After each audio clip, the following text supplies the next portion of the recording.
बार की बात है। एक गांव में एक 10 से 12 साल का लड़का अपने माता पिता के साथ रहता था। तो एक दिन ये लड़का कई सालों के बाद अपने दादाजी के गांव जाता है। वहां जाकर वो हर समय अपने दादाजी के साथ खेलता रहता है। खेलते खेलते उसने एक दिन अपने दादाजी से कहा कि दादाजी, जब मैं बड़ा हो जाऊंगा तो मैं बहुत ज़्यादा सफल बनकर दिखाऊंगा। क्या आप मुझे कामयाब बनाने के लिए कुछ तरीके बता सकते हैं? तो उसके दादाजी मुस्कुराते हुए उसकी तरफ देखते हैं और कहते हैं कि बेटा, मेरे साथ चलो। वो उसे एक पौधों की दुकान पर ले जाते हैं जहां पर छोटे छोटे पौधे मिलते थे। वहां से उसके दादाजी 2 छोटे पौधे खरीद लेते हैं और वापस घर आ जाते हैं। घर आने के बाद वो उनमें से एक पौधे को बड़े से गमले में लगा देते हैं और उस गमले को घर के अंदर रख देते हैं और दूसरे पौधे को घर के बाहर लगा देते हैं। फिर वह अपने बेटे से पूछते हैं कि तुम्हें क्या लगता है, कौन सा पौधा फ्यूचर में अच्छे से बड़ा हो पाएगा?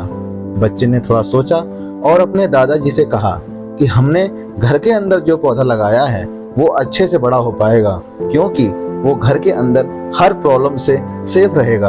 और जो पौधा हमने बाहर लगाया है उसे बहुत सी चीजों का रिस्क है, जैसे कि सूरज की तेज किरणें, आंधी, तूफान, तेज बारिश और जानवरों से भी उन पौधे को रिस्क है। उसके दादाजी ने मुस्कुराया और उससे कहा कि फ्यूचर में देखते हैं इन दोनों पौधों के साथ क्या होता है। फिर 4 साल बाद वो लड़का फिर से अपने दादाजी के घर आता है।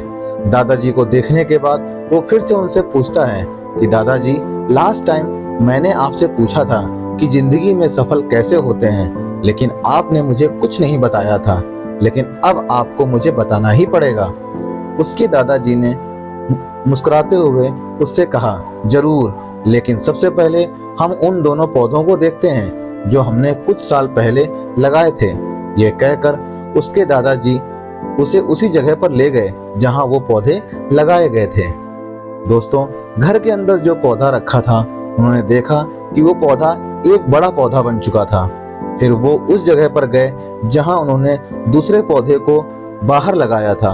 उन्होंने देखा कि वो छोटा सा पौधा अब एक बहुत बड़ा और विशाल पेड़ बन चुका था। उसकी जो टहनियां वो बहुत ही मजबूत और लंबी थीं और उसका साया पूरे ग्राउंड पर पड़ रहा था। अब उस लड़के के दादाजी ने उसकी तरफ देखा और उससे कहा कि बताओ, कौन सा पौधा ज्यादा बड़ा और मजबूत हो चुका है? लड़के ने कहा, वो पौधा जो हमने बाहर लगाया था। लेकिन दादाजी, ये कैसे संभव है? इस पौधे ने कई डेंजर सिचुएशन सही होंगी, इस पर कई प्रॉब्लम्स आई होंगी, लेकिन फिर भी ये पौधा इतना बड़ा पेड़ कैसे बन गया?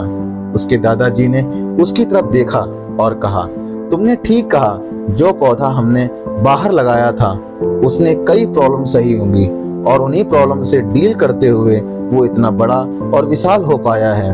और अब वो जितना चाहें उतना अपनी टहनियों को बढ़ाकर रख सकता है और जो आंधी, तूफान और तेज बारिश जैसी प्रॉब्लम है वो उसकी टहनियों को और भी मजबूत बनाती हैं। और इसी वजह से आज वो एक बहुत बड़ा विशाल पेड़ बन चुका है और अब ये सारी प्रॉब्लम्स उसके सामने बहुत छोटी हैं।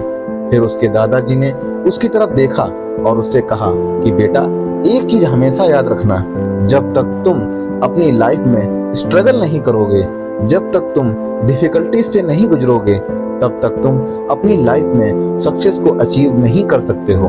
अगर तुम अपनी लाइफ में हमेशा कंफर्टेबल ही रहोगे तो तुम अपनी लाइफ में इतना अच्छा नहीं कर पाओगे जितना तुम कर सकते हो। और अगर तुम हर प्रॉब्लम के लिए तैयार रहोगे, हमेशा स्ट्रगल के लिए रहोगे, तो फिर किसी भी मंजिल को पाना तुम्हारे लिए असंभव नहीं होगा और फिर बड़ी बड़ी प्रॉब्लम्स तुम्हें छोटी लगने लगेंगी। यह सुनने के बाद उस लड़के ने एक गहरी सांस ली और फिर उस विशाल और बड़े पेड़ की तरफ वो देखने लगा। उसके दादाजी के शब्द उसके दिमाग में घूम रहे थे। दोस्तों, प्रॉब्लम्स, रुकावट, डिफिकल्टीज, इन चीजों को हम अपनी जिंदगी के दुश्मन समझते हैं, लेकिन यही रुकावटें, यही डिफिकल्टीज हमें स्ट्रॉन्ग बनाती हैं और अपनी जिंदगी में ज़्यादा सक्सेसफुल बनाती हैं। और वो किसी ने कहा है कि अगर आपकी लाइफ में प्रॉब्लम्स नहीं आ रही हैं तो समझ जाओ कि आप गलत ट्रैक पर हो। तो दोस्तों, अगर आप इस कहानी को और भी लोगों तक पहुंचाना चाहते हो तो इस वीडियो को लाइक करिए ताकि YouTube इस वीडियो को और भी लोगों तक पहुंचाए। और कहानी अगर अच्छी लगी हो तो चैनल को सब्सक्राइब जरूर करिएगा। मिलते हैं दोस्तों इसी तरह की अच्छी कहानी के साथ। तब तक सब्र करो, शुक्र करो और ज़िंदगी में आगे बढ़ो। अगर आप मेरे चैनल पर नए हो तो अभी के अभी बेल आइकन को प्रेस कर दीजिए ताकि आपको मेरी आने वाली सारी स्टोरी सबसे पहले आपके चैनल पे दिखाई दें। दोस्तों, कहानी कैसी लगी कमेंट जरूर करिएगा और लाइक जरूर करिएगा। मिलते हैं इसी तरह के अच्छे कहानी में। तब तक के लिए दोस्तों, जय हिंद, जय भारत। मुस्कुराते रहिए, खुश रहिए दोस्तों। जय हिंद।